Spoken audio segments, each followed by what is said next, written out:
What is up, comic book fans? Thank you so much for coming to hang out with us on the Local Comic Podcast. This is a little bit of a public service announcement that what you're getting ready to watch does and will contain spoilers. We are talking about new releases. We are talking about books that have not been out very long, probably. And so if you are reading any of these series that we're talking about, they'll be listed in the description below. And you do not want spoilers, if you're not caught up, just give us a pause, go read that book, and come back and hang out with us. Otherwise, buckle up and let's talk some comics.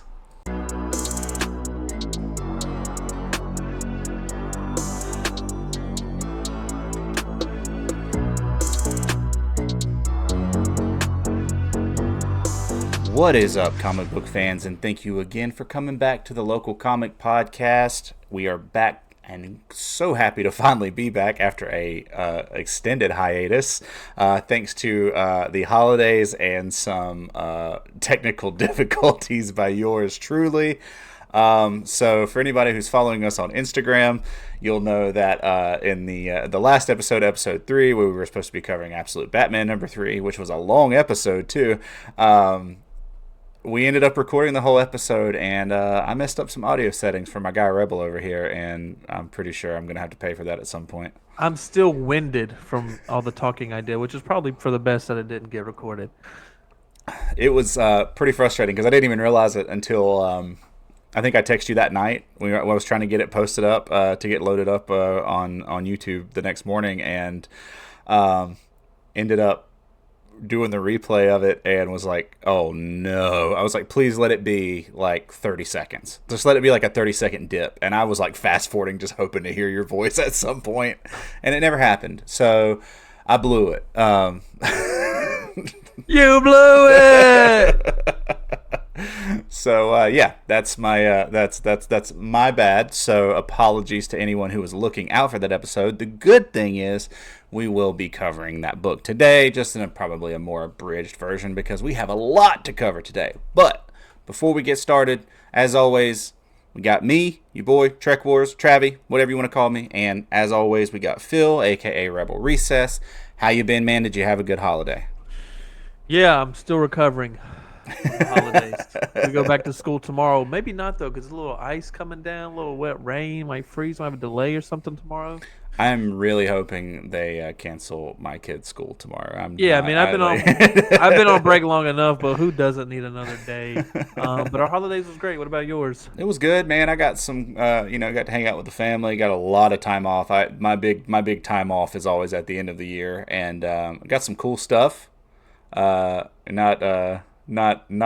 thanks to you at all. It's definitely for this show worthy to tell. Yeah. Well, I can just show. Show and tell time. Yeah.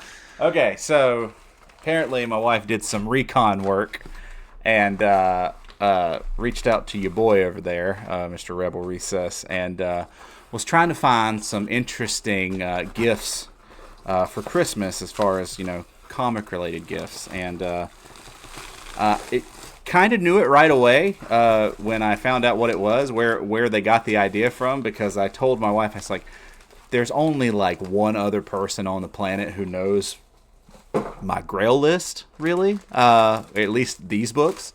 And so very, very happy to finally have a copy of Next Men number 21 and a 9.6. Absolutely beautiful copy. There's a lot of reflection there. But yeah, great copy. First full color appearance of Hellboy. And so that's awesome. And then another just absolutely crazy one. This one was not expected, not known, nothing. This was a total surprise, but Strange Adventures 205, first appearance of Deadman and Origin. So, Supergirl book. Merry Christmas to me. Merry Christmas. Hey, we've been crashed over here. Little Lincoln has popped into the... What's up? What's up, my man? So, hey, Lincoln. So yeah, overall it was a good comic Christmas. Yeah, I can't complain. But you had a little bit to do with that. Pretty sure I texted you the day of and said, "What did you do?" I just make a mental note of everything. If someone asks a question, I just answer. Well, it was awesome, and some definite wall books that are going up right over here. So I'm excited about that. So yeah, it was, knocked a couple off the list, and yeah, a lot of fun. Anything else you want to mention, or anything you want to talk about before we jump into it? No, I'm going to kick this little man out of here. Come on, man. We're doing a show here, folks. No, holidays were great. You're great. We're good. You got books. We all I'm got excited to talk about these new ones. Yeah, we got 3 books to cover today because it has been a minute. We had 2 holiday releases, one on Christmas and one on New Year's. Plus, we got to talk about Absolute Batman #3 again. So, without further ado, let's get into the rundown.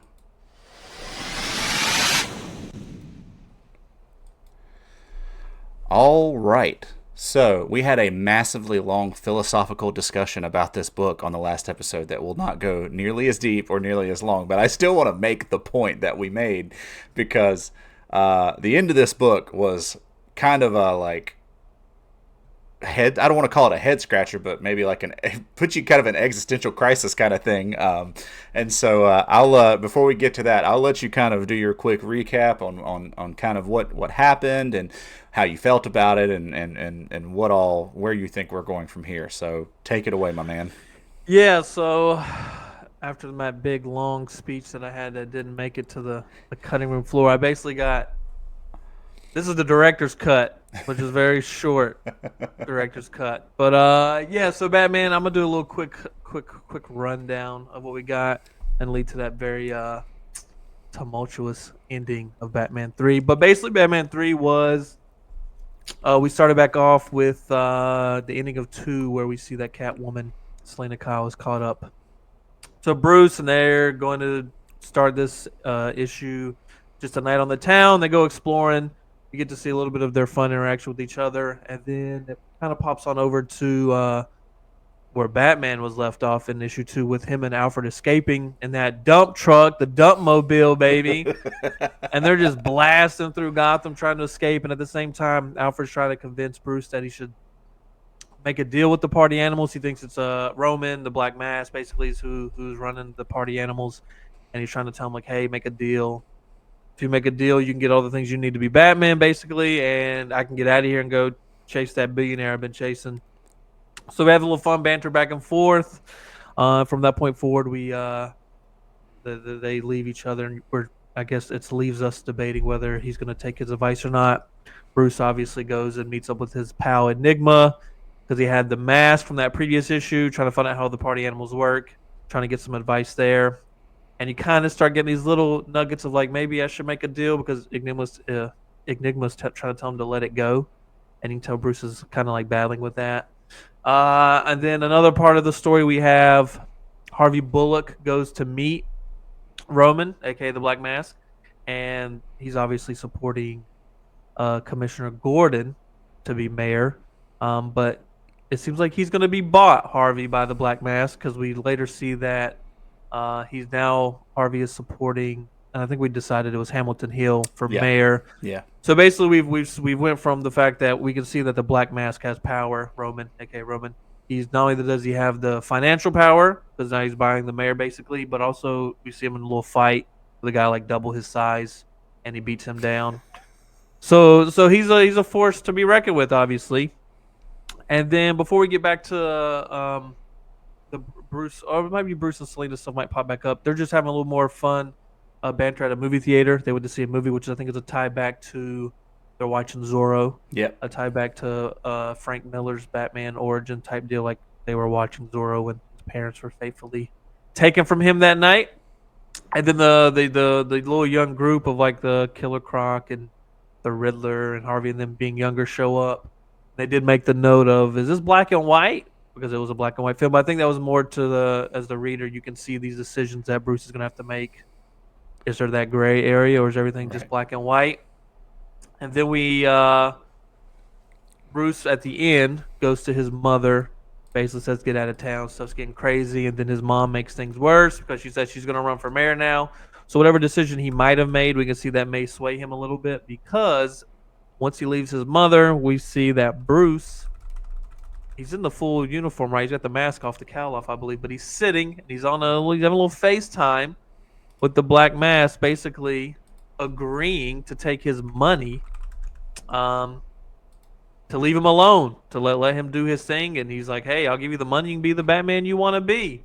And so that's the controversial thing we were talking about is before we were liking this Batman, this Bruce, because he was working from the roots.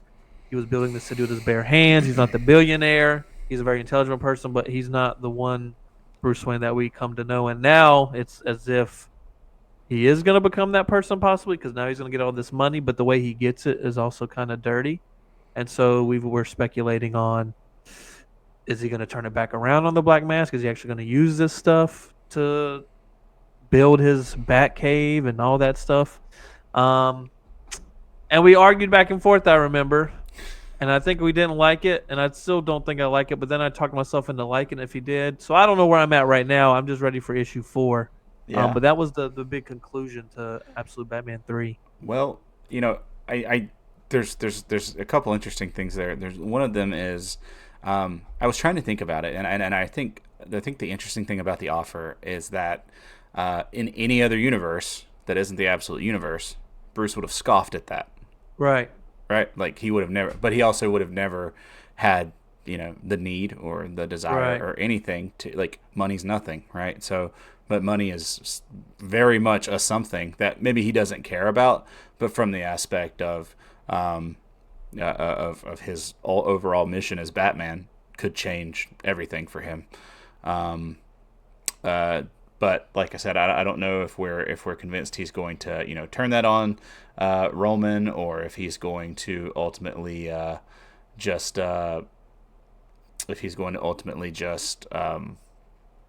sorry, I got distracted by the game. I can't help myself. If he's going to ultimately just take the money and run, it's weird. It kind of leaves you feeling a little icky because he's supposed to be kind of this. He seems so untouchable.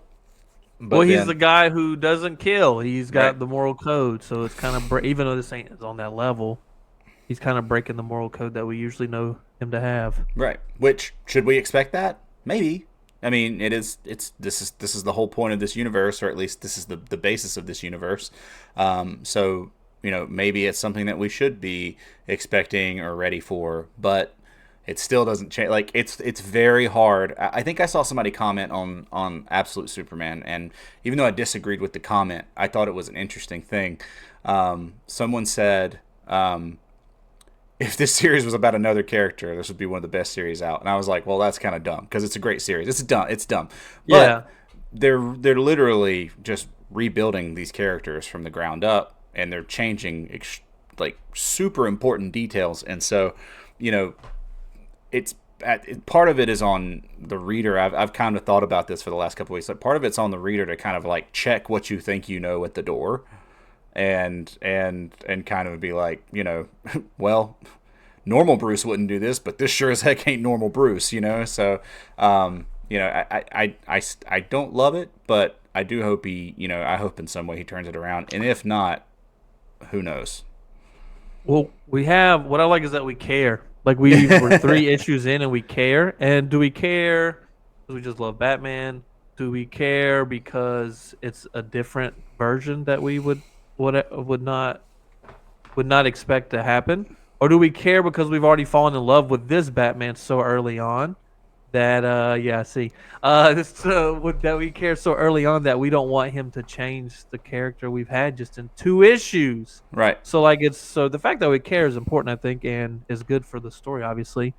So I bet like we were speculating, we don't know where it's going, but I am definitely interested to see where it does go, Right. and what happens with this money. Right. It's kind of it's one of those things where you're like, oh man, I don't know how I feel about this. But it's like you said, if you sit back and you look at it, you're like, the fact that I'm this invested in 3 issues, maybe I should just let the thing play out. Right. You know what I mean? It's hard though, because when you're into it and you're invested in it, you're like, no, don't do that, dude. I do have to mention that it was mentioned in the last episode. We're calling it the lost episode, the ejecto cedo cuz moment, which was absolutely amazing. Yeah, I forgot that. The ejecto, so while they're in that dump mobile flying through the city, well, what Alfred was like saying, like this thing is slow or something. They were getting caught, and then there's another little nugget. He was like, push the button, kind of like Men in Black, Tommy Lee Jones, push the little red button, and then it just transforms. It turns into something like slimmer. It's not like a dump truck anymore. It takes off, and then they're having their issues back and forth, like you should take the deal, whatever. And then they're about to run off into the pier or into the water, and Batman, I guess, pushes another button, and there goes Alfred flying up into the sky. Ejecto Cedo, cuz. Too Fast, Too Furious, Tyrese. Yeah, it was a great moment. Yeah, it was awesome. It was awesome. Director's cut. When it comes, you'll see it. Yeah. the video exists. The audio does not. So I have to get a lip reader to try to read behind what's going on behind your mic there. But yeah, no. Overall, I like. I'll let you give your overall thought on it. But for me, I think we talked about this too. We talked about issue 4 being the origin issue, and then we found out. I think we talked about it a little bit that issue 5 is not going to be the end of this arc. It'll actually be issue 6. So issue 4 is going to literally be standalone. So overall, this was a slow. Like there was action at the beginning, but it was more of a building story for me. Like it was more about what it was just a lead up to what happens on the last page. Literally, that's all it was. Not much happened. And I think we said we expected more action. Yeah, I thought. I mean, and it did. It started off with the chase, but that was about it as far as action. Yeah, it slowed down tremendously. And everything with Selena was when they were younger. Nothing of up to date. So still nothing there. But yeah, overall though, good issue. Not, I mean, obviously, I think issue 1 and 2 were for me a little bit more enjoyable than this one, but overall still really good. And at the end of it, you're kind of left like feeling something. I mean, I don't really know how to describe how I was feeling. I was like, it's okay. I get it sort of, but I don't know if I love it. And that's, that's part of it, I guess. So, all right. Well, if you've got nothing left on Batman, we can move on. That's it for number 3. All right. Well, since that episode that we lost, we've had 2 more releases on the holidays because both Christmas and New Year's, as you all know, fell on Wednesdays this year or this past year. And so we had a release of Absolute Wonder Woman. Did that one come out on Christmas or was it Superman?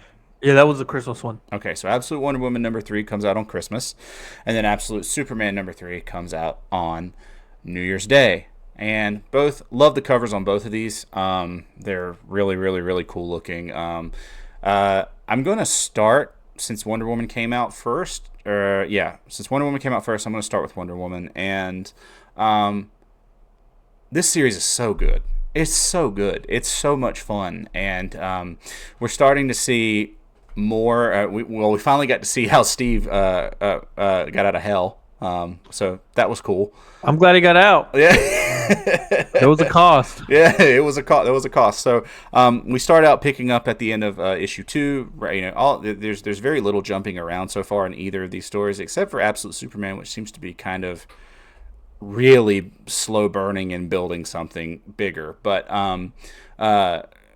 this one picks up almost immediately off of where issue number 2 ends up, with the Tetracide showing up out of the ocean.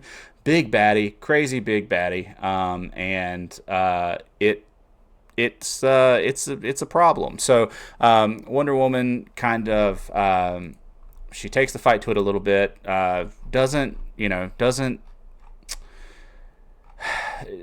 do a lot of anything to it. She comes back to the military where they were stationed, the military inside of the bar. Tells them that they all need to leave after she leaves, after she walks out and she goes to fight it, that they all need to leave because the Tetracide is going to make a noise. It's going to emit a sound that's going to draw people into the Tetracide and basically have them walk to their deaths. And they'll either die of fear or they'll die of the death. She said the 4 deaths: death of fear, death of mind, death of body, and soul, death of soul. And fear was how they got there, because they would not. There was a sound. They'd follow it. Right. They wouldn't be scared. Yeah. And then once they got there, you're done, son. Right. Exactly. Wrap. Yep. So we see her leave and go back out. She tells them all. She tells all the military, "You guys just need to leave now." Then she goes back out to fight. her and Pegasus, which I was dude, I was on edge. I was on edge through this one because I was like, they better not do anything to Pegasus. I'm gonna lose my mind if Pegasus goes down 3 issues in. But her and Pegasus are out. They go to fight the Tetracide. As they're fighting, something interesting happens. She pulls a. The Absolute Universe has some weird obsession with battle axes, and she loses her Cloud from Final Fantasy Buster Sword into the ocean, I think, and pulls out, or basically conjures, a massive battle axe, which is a really cool thing. Does some damage, but then she gets her arm caught. And this is where we get the flashback to Hell, and you kind of go back, and it does some backstory of her and Steve while they're in Hell. But the more time she spends with Steve, you start to find out that she doesn't want him to be there any longer. Either she loves him, or she thinks that he just needs that the Earth needs him, and she finds a spell book and goes to talk to Cersei, and Cersei says absolutely not. The cost is too high. You can't do it. And Diana says that she understands exactly what the cost is, and Cersei basically forbids her and all this stuff.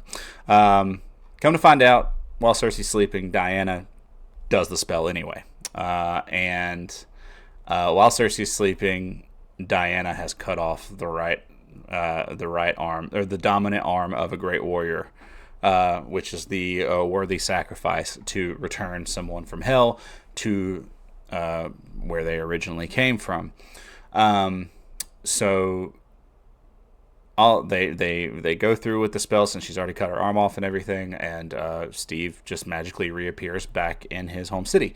He's looking at her 1 second, and then the next second he's back. Once you get that, you kind of flash back to present day, and where she's been grabbed onto by the Tetracide. She just detaches she says a spell and detaches her arm, which was basically a magical arm that was created by her mother. So she says she can get it back, but yeah, this Wonder Woman doesn't have an arm either. So she has no right arm. So she puts a robotic arm on, and goes back to the military base, and kind of says her goodbyes, basically saying, like, hey, I'm getting ready to die, and you guys all need to get out of here.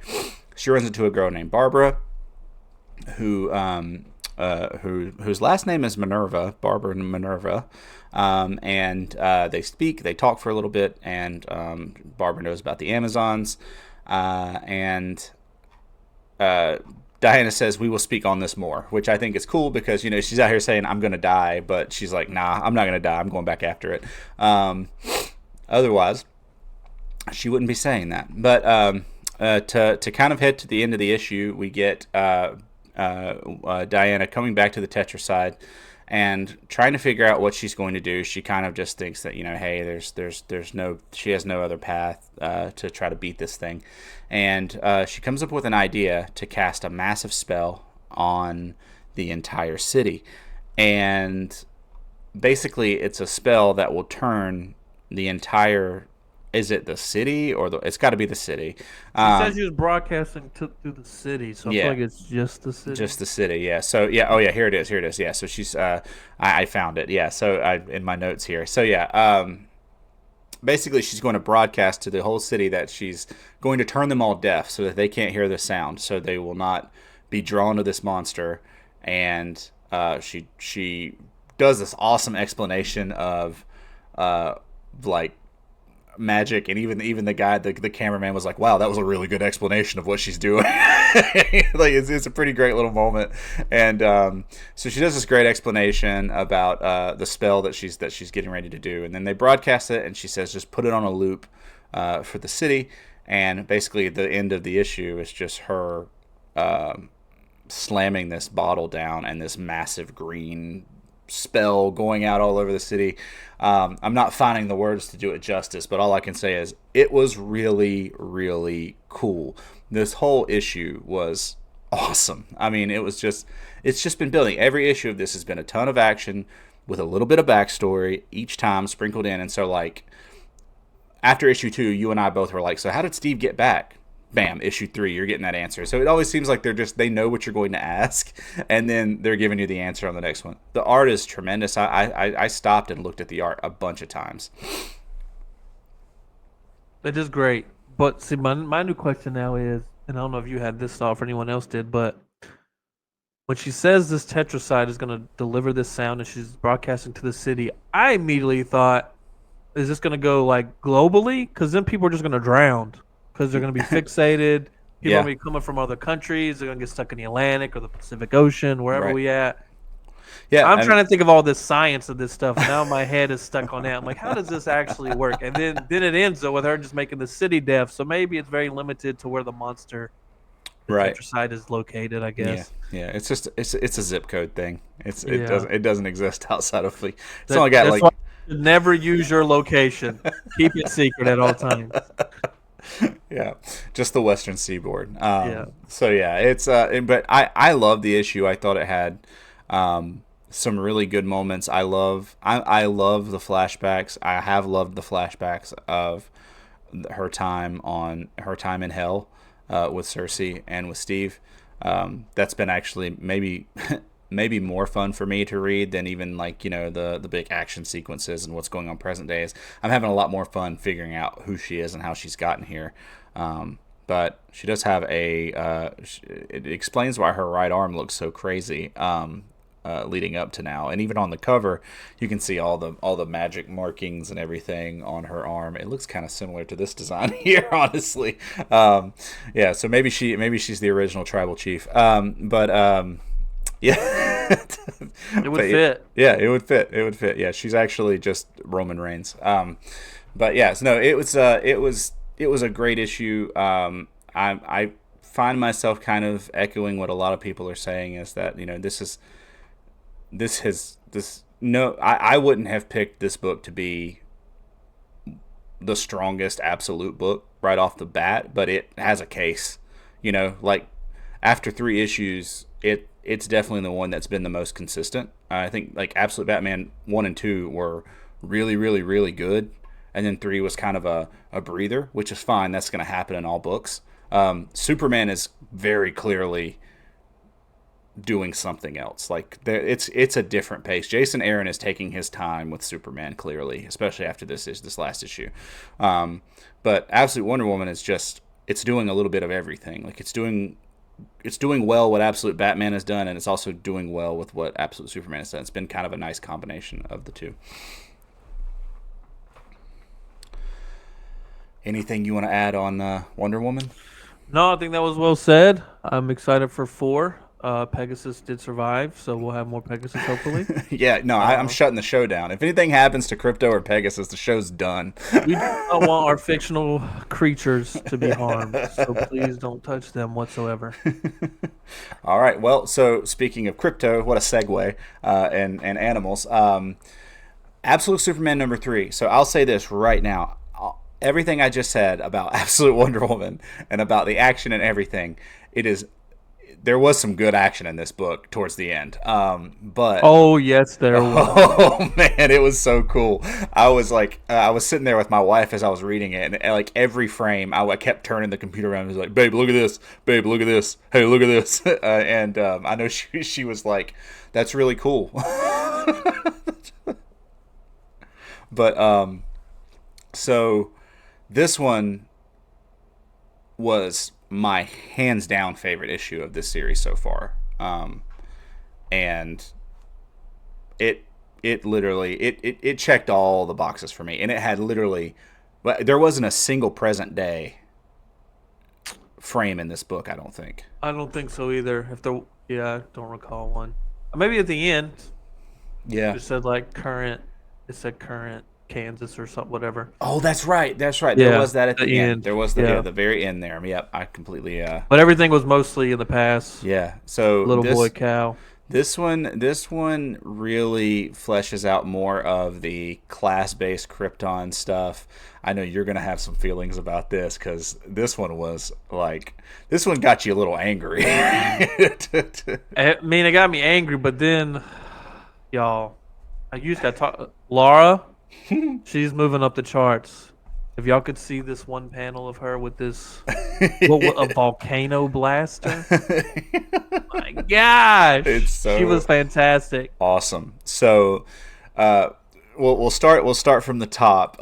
It really starts out really cool. First of all, I just want to talk about the cover. I love the cover of Jarrell and Laura standing next to each other with Crypto looking into this blast of green stuff, whatever this is. It's just gas. It's Yeah. normal.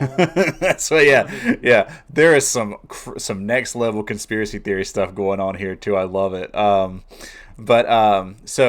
it starts out just talking about Cal's childhood on Krypton, and this is really cool because in most of, or I don't know, maybe it's never happened, but in most of these Superman series, Cal's always been a baby, right? And here he's much older, and he's in school. He doesn't really have a lot of friends, but he's in school. He has a whole childhood here on Krypton, which is pretty different from what we're used to as far as Kal-El is concerned. But it kind of starts out with his childhood and how he's kind of struggled in school. It does kind of go over his relationship with his parents, which he's obviously very close to his parents, and Crypto, who is all over this book. Thank God, I love it. I absolutely love it. And so they go out hiking, and they go to this place that looks a lot like the Fortress of Solitude, except it's all red. All the crystals are red. And they're talking, and they find out that Cal's getting in trouble at school because he's not using the data that the Science League provides to the people of Krypton, and he's writing his reports in his own words. And they're telling him, like, you're breaking 3,000 years of tradition, and like he's like, I'm sorry, I just do this, and they're like, well, you're getting into trouble, blah blah blah. Then at the end of it, they're just like, keep it up, because we already know from the previous issues that Cal's parents are very very much against what the Science League is doing. They don't trust them. They know better, and we've known from the beginning also that they were both very much candidates to be in the Science League, but were kind of banished or banned or blackballed from being a part of the Science League, and they were kind of made to work as laborers. We got a really cool moment with them. Him and his parents kind of looking out over the purple fields. He finds them talking and working on stuff, and then he noticed Crypto brings in an animal that looks like it's or Crypto barks, and it brings them to a field of animals that look like they're decaying, and from this natural gas that's happening. Gas. Green gas. This naturally occurring green gas that's just killing livestock and killing Nothing to animals. see here, people. Yeah. Keep moving. And I think. What does it say? According to the official Science League, something like it's according to the official word from the Science League. There's nothing to see here. This is nothing unusual or something like that. But it's interesting because we kind of see when he starts seeing. They said they took a train to Kandor, and he started to write down everything that's happening, and he's like typing, reporting everything, and you're kind of like, oh, okay, we're kind of getting Kal-El the reporter here, and I thought that was a kind of a cool tie-in to our normal continuity. Clark Kent, we're getting the Kal-El reporter. And he basically, I think it says something about he uploads it and it's almost immediately deleted or something like that. Like it's completely just erased. And while they're at Kandor, I think they're visiting the building for the Science League. And he hears Cal hears a commotion and sees Science League like security or something like that dragging someone out, and he's screaming, and it's Jor-El, and he's being literally carried out. And he gets, he tries to separate from his dad, and Jor-El just says, "Go see your mom, go get your mom," which we're about to find out why Jor-El says that. Jor-El says, "Go get your mom." Cal goes and gets Lara, and she pulls out this crazy, crazy volcano blast gun. It's just You're not even doing justice. Like, if you have the book, people, you saw clearly. If you don't have the book, go get the book and check that panel, because she's holding this thing. It's as big as she is. I mean, it's Huge, but it's a worthy panel. It's so great. and so if you're reading this book and you've seen the suit already, she's wearing a suit very similar to what Superman has been wearing on Earth and what the rest of the labor class wears. So this metal suit that kind of moves with them and is like it's pretty interesting. She does mention that if something happens, that she needs to come back and call for Cal needs to come back and call for Soul, which we all know Soul is the sunstone, the cape, as it were. Not really a cape, but like the sunstone that kind of exists around him that he talks to and everything. So it appears that Soul is a creation of Lara and Jor-El. And so it's because Cal says, "What's Soul?" So it's pretty neat. But then you get a couple pages of just some straight action of Lara just punking the entire Science League security team. She has this mask, it's like full headgear. This mask comes over her face. She's pretty bad. It looks great. It's insane. This, I don't know if we've ever seen this version of Lara in comics. I could be ignorant completely, but I don't think I've ever seen Kal-El's mother kick ass the way she kicked ass in this issue. But yeah, so we get this we get a really cool crypto moment where he kicks he knocks the dude out, which is pretty sweet. But the big reveal here at the end is that you come to find out that the Science League has known the planet is dying for a long time, and they have been building spaceships, which they have kept top secret.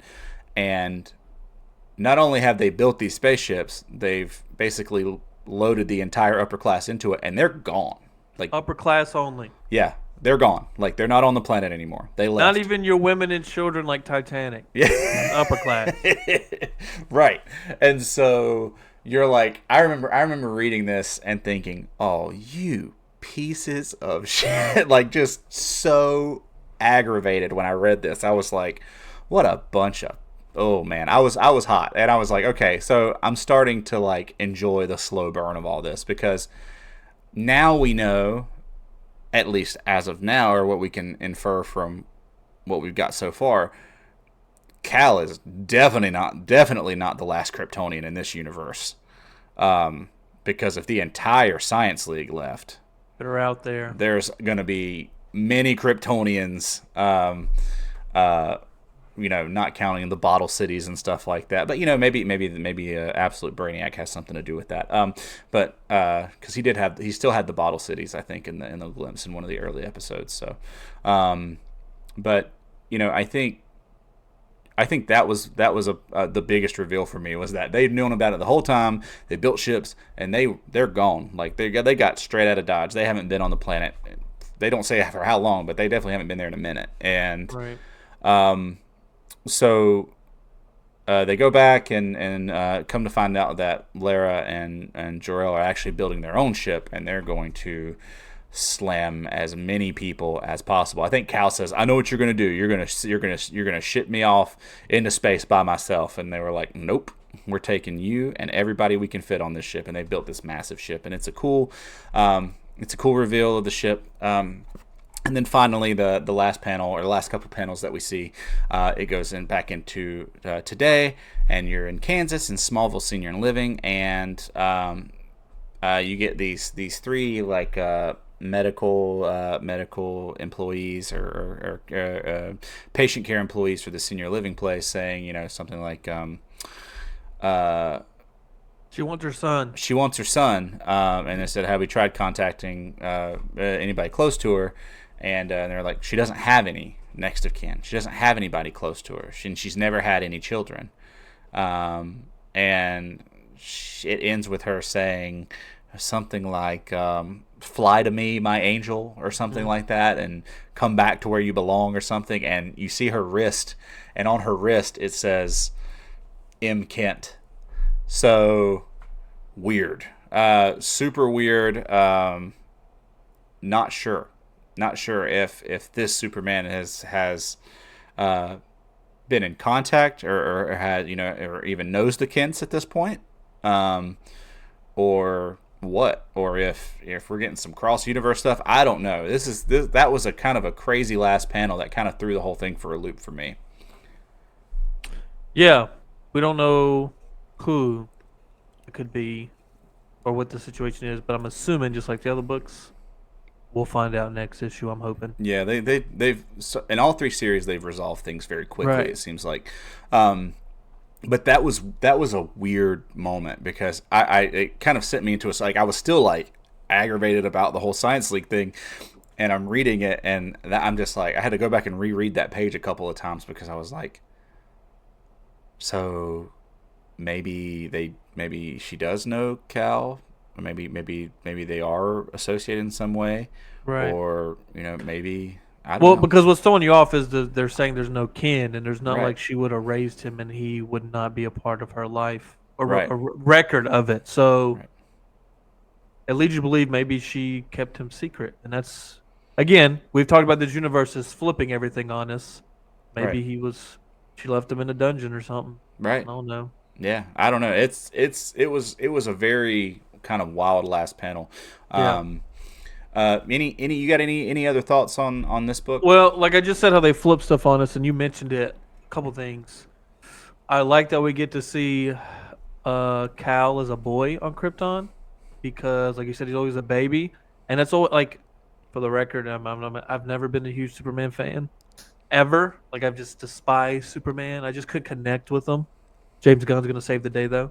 But here recently, I've been more connecting with like the Superman and Lois, and making him more relatable to people.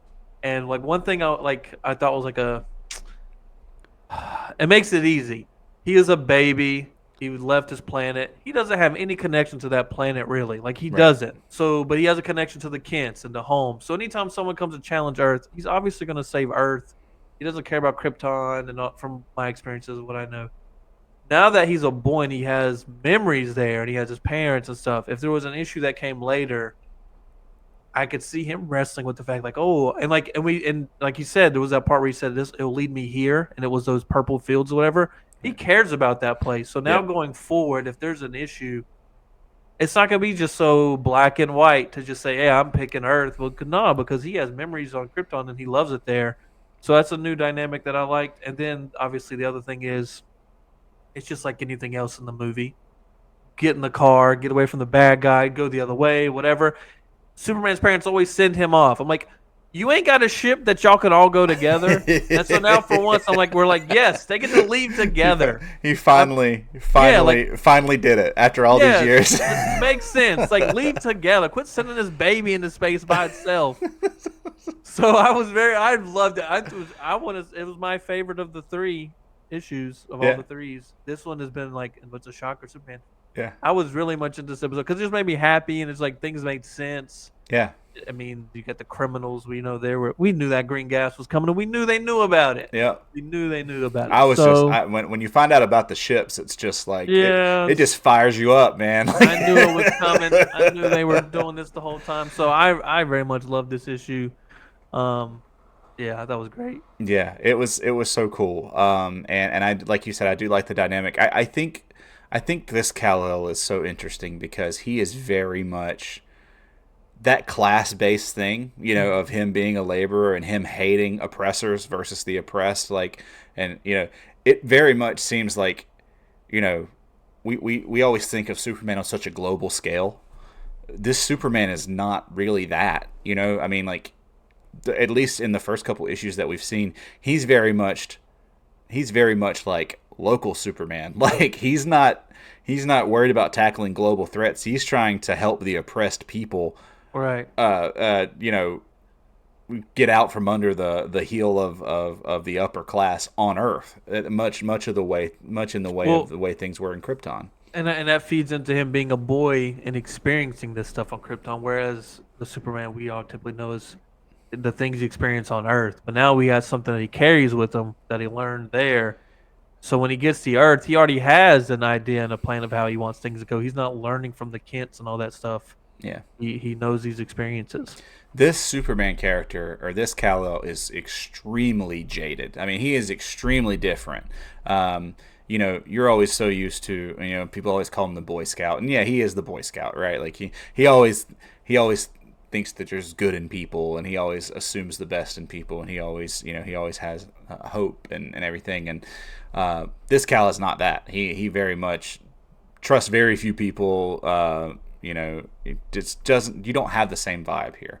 But he doesn't seem to actively want to hurt anybody. He wants to just protect those that need to be protected. But it's very different. He is very jaded and very, very much more negative than the Kal-El we're all kind of used to. But I love the idea of not making him a baby. I think it was just, that was the most interesting thing. I mean, I know that I think maybe they've shown him as a kid on Krypton in the last episode, I keep calling them episodes, the last issue. I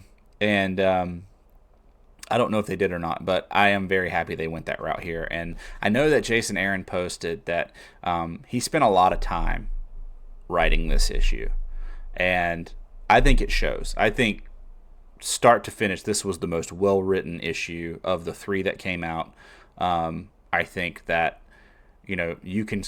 I called it a slow burn. I don't know that it's a super slow burn in the traditional sense, because there is some good moments of kind of some higher pace, some faster paced stuff. But he's obviously building something here. There's a lot of questions. He's leaving a lot more questions out there than the other 2 issues are, or the other 2 series are, for me at least, because just in this conversation between the 2 of us, we've asked, where are the other Kryptonians? Where are Superman's parents? How did Krypto get here? What other Kryptonians came with the labor class? And how many Kryptonians did they get on that ship? Where's the ship? Who is Martha Kent talking about? Like, there's so many questions, but you still feel like you got so much out of this issue. It wasn't just an issue full of questions. Yeah, I like. I mean, I said it, and you just said it. It was my favorite 3rd issue of the 3 series going on, and he definitely put time into the story and building the character. That it makes me very excited to see because again, we haven't had much. The 3 issues have been slower. We haven't been really going too much as far as the big plan on Earth where he's at presently, but this is all playing into that. And so I'm excited to see what they do with it. Yeah, we're definitely getting more of an. It definitely seems like they're focusing more on the origin early. Like, it's not, and we're not just doing like the single origin story. It looks like Jason is really trying to just spread this out over several issues and then kind of lead us into present day, or at least, I'm sure we'll jump some time here, but it does seem like they're trying to tell this origin story slowly, because it is very much a reimagining of this character. I mean, the Batman one is just kind of a flip, right? Like, but it's good, but it's not. It seems like, as far as Kal is concerned, reimagining this character, like, it's not even as easy as flipping it for Injustice, because Injustice, he was always the same Superman, right? He just snapped, right? And so it's not even. This is a complete rebuild of this character and this character's mentality and everything. It's definitely a super interesting take, and I'm pumped. This was what I needed out of this issue, because it was starting to kind of, that 2nd issue, just nothing really happened. It wasn't a whole lot of anything. It was just Lois kind of drooling over Superman. Yeah. Anything else you want to add on Superman? No, I'm ready for number 4. Yeah, well, funny you say that, because next up we got the release schedule coming up, and Not much happening. We have Absolute Batman #4 coming out this week on the 8th. So that'll be fun. This is the origin story we've talked about several times. Different artists, so it's going to look a little different. Should be fun. Pick it up. Probably will be a key if this, if you're getting into the Absolute universe, you probably want to grab this one because this is the straight up one shot origin of the Absolute Bruce Wayne, Absolute Batman, whatever. On January 22nd, we've got Absolute Wonder Woman #4, so that should be fun. Also, I think we talked about this. It's Absolute Wonder Woman Day. We've also on that day got Absolute Wonder Woman #1 third print, and we've got Absolute Wonder Woman #2 second print, all coming out on the 22nd. So 3 Absolute Wonder Woman books are coming out on the 22nd, so that should be fun. On February 5th, moving into February here, we've got Absolute Superman #4, which I have put up. I put up the cover B.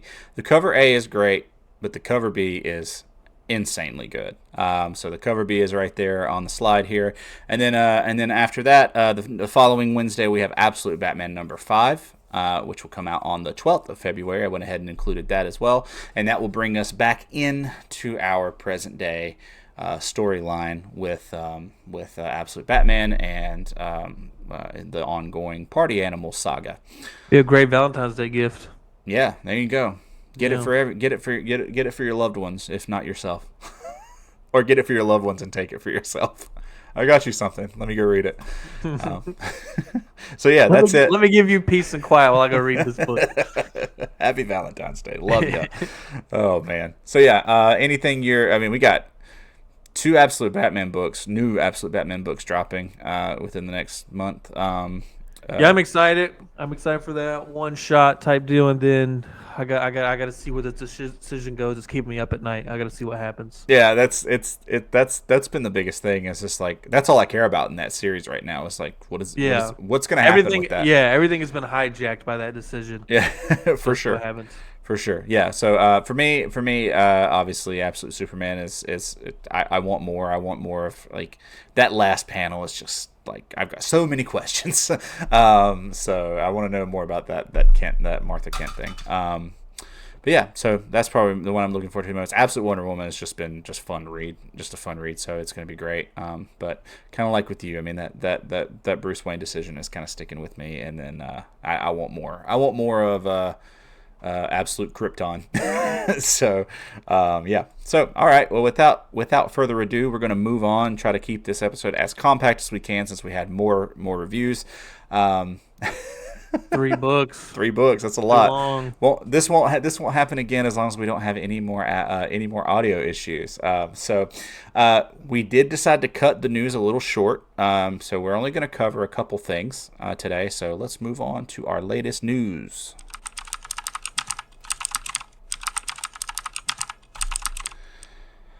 All right. As always, we're going to start out with aftermarket performance and cover prices top 10. This week was interesting, and we are going off of this week, not any of the weeks we missed. We're just going to go off this week. It's just easier. I'm not going to go back 3 weeks. So interestingly enough, in our top 10, we have Absolute Wonder Woman #1. Cover A comes in at number 6 on the top 10. And I thought that was interesting. Maybe the book's just changing hands a lot. Not sure. But interesting of the 4 that we have, that one ends up at number 6, I think. Let me see here. Sorry about that. Yeah. So, did they release Wonder Woman Noir? Because I never saw it or I missed it. They released it, but I don't think I got it either. I never saw it because I got Superman and I got Batman, but I never saw #1 Noir. Yeah, it looks like we had 45 units sold aftermarket on Wonder Woman, which is a 62% growth this week on that book. So that book was just it was popping. Back to it. Yeah, it was popping. So that's good. They did have I think the most common value for a 9.8 was $57. But the top sale so far has been a 9.8 for $65. So, but yeah, so 45 units is pretty good. Top weekly sale this week was $25. So the book is, and that's for a raw ungraded. So $25 for a raw book is not bad, especially considering that book was really hanging around on shelves for a little while. I should have bought more. Yeah, I think I grabbed a couple when they came out because they were just sitting there.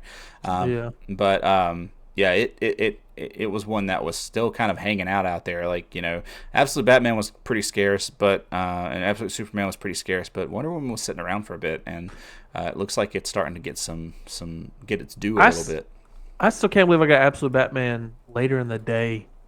Yeah, Like after school, I went and picked up. I got the last 2 copies. I can't believe there was 2 left for me. yeah, and that had some hype behind it. I mean, like it was hyped the day it came out. I mean, like it was very much a big deal. So yeah, I thought it was pretty interesting that we didn't see or that you were able to get that when you did. Yeah. As far as the runners up, we did have 3 more books show up in the runners up. I don't have weekly sold numbers on these, so we're just going to try to wing it a little bit here. Sorry, that's what I was looking for just now. But so at 13, we got the DC All In Special. We have still hanging in there. It won't go away. It won't go away. But I think people are starting to get wise to it. I think that's why we're seeing so many of them sell and change hands. But they're still not selling for that much. I mean, I think the most recent sale that I saw on cover price here is from yesterday, $5 for a raw near mint. Go get it. Fair market value for that book is fair market value for that book is $10 to $15. If you can find it, go get it. Like, just go get it. So that one came in at number 13, still hanging strong. Back in the top 20, we have Absolute Batman number 1, first print. And then, interestingly enough, at number 18, we have Absolute Batman number 2, Nick Dragotta, second print, 1 in 25, Batmobile wraparound, or as you so lovingly call it, Dumpmobile wraparound. I need it. Yeah, the 1 in 25, and that one really ticked up. It looks like this week, and found its way into our top 20. So really cool. That was an interesting one to see. And the funny thing is that the actual cover didn't really have any marking or any kind of font or titling on the front of it. I just literally recognized Nick Dragotta's art, and I was like, wait a minute, hold on a second. I was like, well, that is an Absolute book. I haven't seen that. I didn't see that variant on the on previews. So it's a cool variant. Don't know that I'm picking that one up just as it's a 1 in 25, so it's going to cost a little bit more money, and it's cool. But yeah, it's interesting that it did pop up at number 18. So, anything to add on these 3 books? Weird to see Wonder Woman hit that top 10 again. Yeah, I mean, people are finding it, I guess, coming back to it. All in. All In is just hanging out. It is just not hanging. leaving. It's not leaving. I do have one interesting thing to say about All In. I know we've talked about our Jim Lee Absolute Superman giveaway that we're going to do on a subscriber count. So once we get to, I think I said 100 originally. We're just going to do it at 50 because I got more things I want to give away to you guys. So I got all kinds of cool stuff to give away, and I got crap sitting here, man. Like, so you guys want to listen, you want to come hang out with us and take part in this, the least I can do is hook you guys up with some stuff. So we're going to do that at 50. We're going to do the Jim Lee Superman number 1 Jim Lee variant. 50 subscribers, we're going to give that away. And then I also am going to do probably an Instagram style giveaway, and I'm going to let you guys all in on that. That's the joke.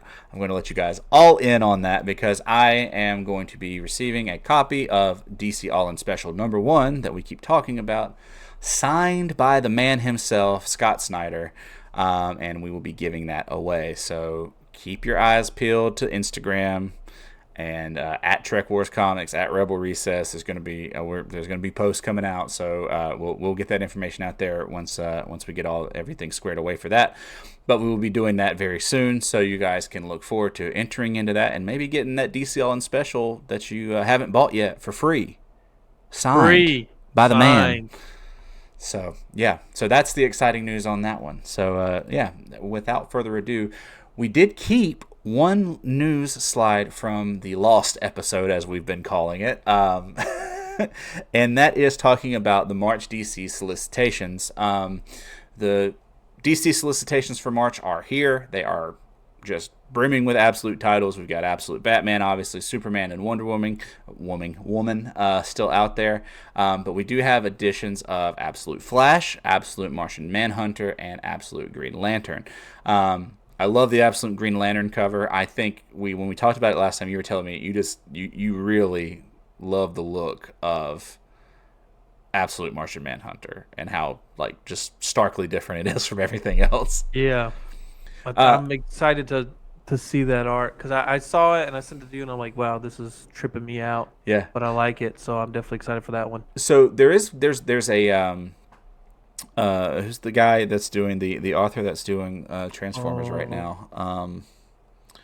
He's got a variant, and yeah, he's got a variant right now, and or coming out for Absolute Martian Manhunter #1, and it is so cool.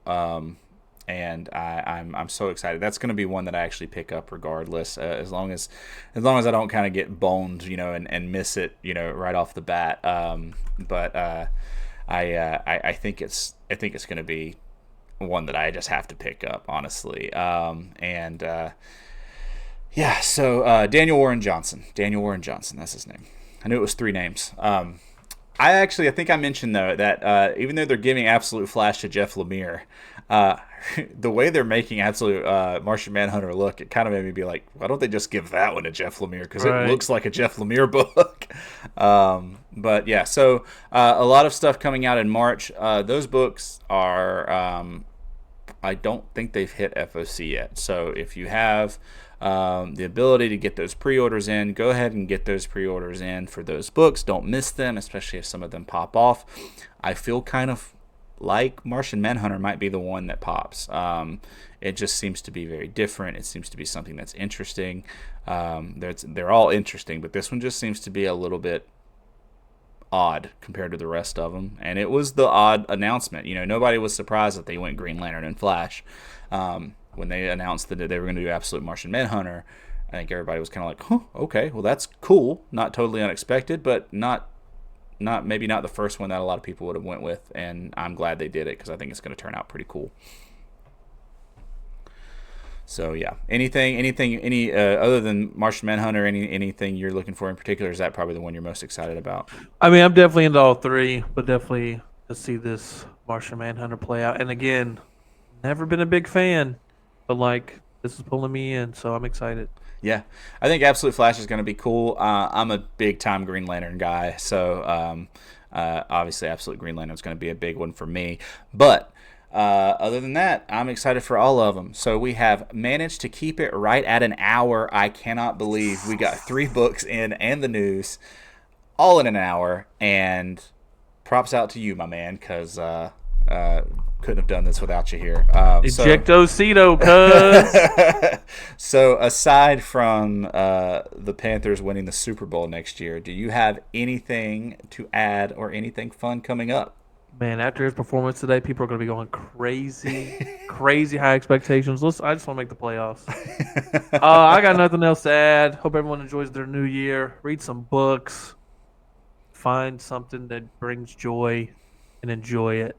How about that for a New Year motto? There you go. Getting all philosophical on us. Yeah. I have nothing like that to add, other than I just want to say how much I appreciate everybody who's been listening. We've had some really good response from people. I'm very excited to finally announce that this episode, not only will it be on YouTube, will officially make its debut, be the debut episode of the Local Comic Podcast on Spotify. So if you are listening, if you are one of the few people that I've talked to that says, man, YouTube is it's hard for me to keep YouTube open. It always wants to cut the audio whenever I put my phone on hold, and I was like, okay, so we're gonna get you an audio only format so you can listen to it on your drive in or while you're working out or whatever you want to do. So this will be the first episode on Spotify. So if you're listening with us on Spotify, thank you. If you're with us as always on YouTube, be sure to smash that like button, hit subscribe, and come and hang out with us each and every week. We're giving away stuff. At least you might even have a chance to get some free stuff. So you got anything else, my man? That's it. Keep coming back. Thanks for Oh, listening. all right. Well, we did it. We did it in a reasonable amount of time. I can't believe it. So, everybody have a great week, and we will see you guys all next week on the Absolute Show. Peace out. Later.